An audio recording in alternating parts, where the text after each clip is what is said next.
boy. I'm sure glad we left the pool party, Trey. Math homework is way more fun. Computer, that's the first thing you've ever said that doesn't add up. You're so studious, Computer. Trey, you could learn a thing or two from his people. They're very wise. The model minority at its core is a myth based on stereotypes. We all know the narrative perpetuated of Asian Americans being these polite, law-abiding, studious, uptight, musical, or mathematical geniuses. And although this doesn't seem like a bad thing on the surface, at the end of the day, all stereotypes will have a negative impact on the people that concern them.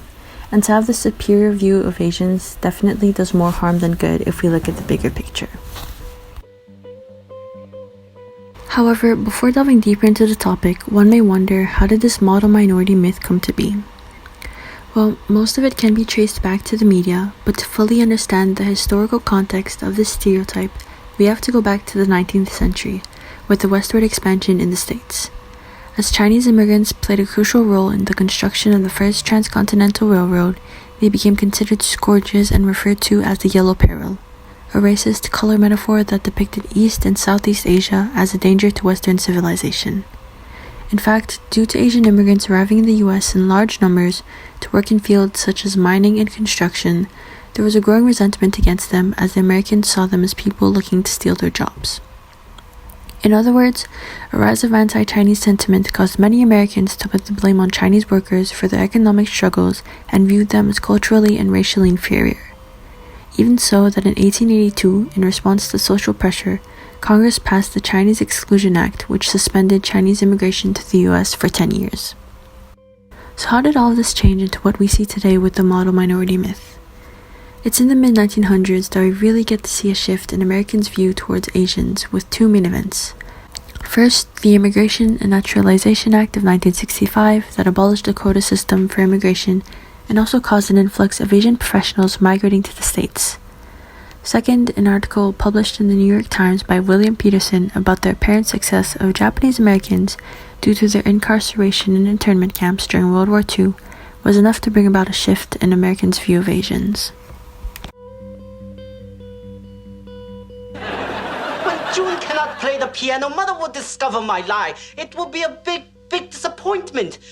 I am the star of my family. With that being said, what's so harmful about seeing everyone from a specific demographic as smart and more successful than others? To answer that question, first try to imagine yourself in the shoes of a young Asian girl with immigrant parents who's already struggling to identify with her background. To grow up consuming media in which Asians are often made to be the butt of the joke, reduced to a single trait, and fetishized, it's no surprise that some of that can become internalized. On one hand, seeing such portrayals of people that look like you on screen, in addition to being dubbed at school as the quiet Asian kid, can sometimes push one to mock their own background in order to separate themselves from those preconceived ideas.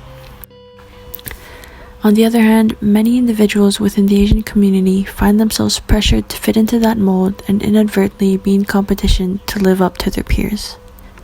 As for how all of this has had an impact on representation in film, this model minority trope was limiting to the type of roles available to Asian actors, confining them to characters that fit the stereotype and result in the lack of diverse and one-dimensional representations in the media throughout history. Not to mention the fact that there's been a known problem in Hollywood history with having white actors in yellowface play Asian roles and perpetuate stereotypes, such as the character of Mr. Yunioshi, a Japanese man played by Mickey Rooney in Breakfast at Tiffany's.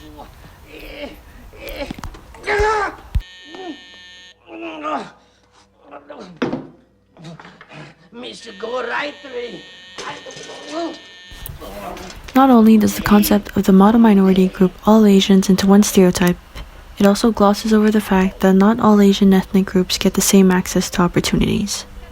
By focusing exclusively on what was and is being told and shown about this model minority, it can lead to the systemic barriers and discrimination against Asians being largely unacknowledged, resulting in a lack of empathy and understanding of the real struggles that many individuals within Asian communities face. Oh, you're going the right way for a smack bottom, and I don't care who knows it. Austin, What are you? this is my twin sister. Her name, fuck you. Fuck you. Fuck me. To add on, various other tropes such as the Dragon Lady and Lotus Blossom Girl contribute to the fetishization of Asian women. If we tie it in with Laura Mulvey's theory about the male gaze, we can see how those stereotypes portrayed in film can be problematic and contribute to the bigger problem today concerning the sexualization of Asian women, not only in film but around the world as well. Speaking about the male gaze, if we focus on the Lotus Blossom girl, a stereotype often found in Western media where East Asian women are portrayed as exotic and submissive, it can be argued that this trope contributes to the objectification of Asian women in particular and caters to a male audience.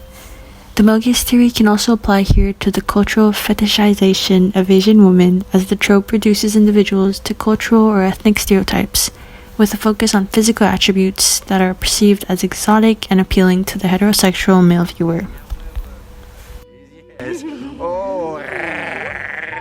Fast forward to today, with the growing awareness of the way people of color have been represented in the media since the invention of cinema, significant efforts have been made to challenge the stereotypes related to certain groups of people. As for the model minority myth, although discussions and critiques regarding the trope remain relevant today, we have seen increased attempts in portraying more nuanced and authentic stories with complex Asian characters at the forefront, such as Devi in the Netflix series Never Have I Ever and Ellie Chu in The Half of It. All in all, to have Asian actors portray multi-dimensional characters that aren't just the typical uptight straight-A student is one way to challenge the model minority myth and address issues related to discrimination and racial profiling. Especially with the recent events such as the rise in anti-Asian hate crimes during the COVID-19 pandemic, we have opened our eyes and highlighted the importance of addressing such stereotypes in the media.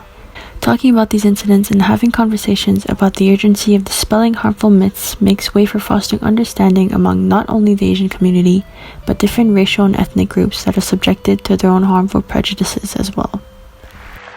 My journey started on a boat. I spent a year in a refugee camp. And somehow, I ended up here on Hollywood's biggest stage.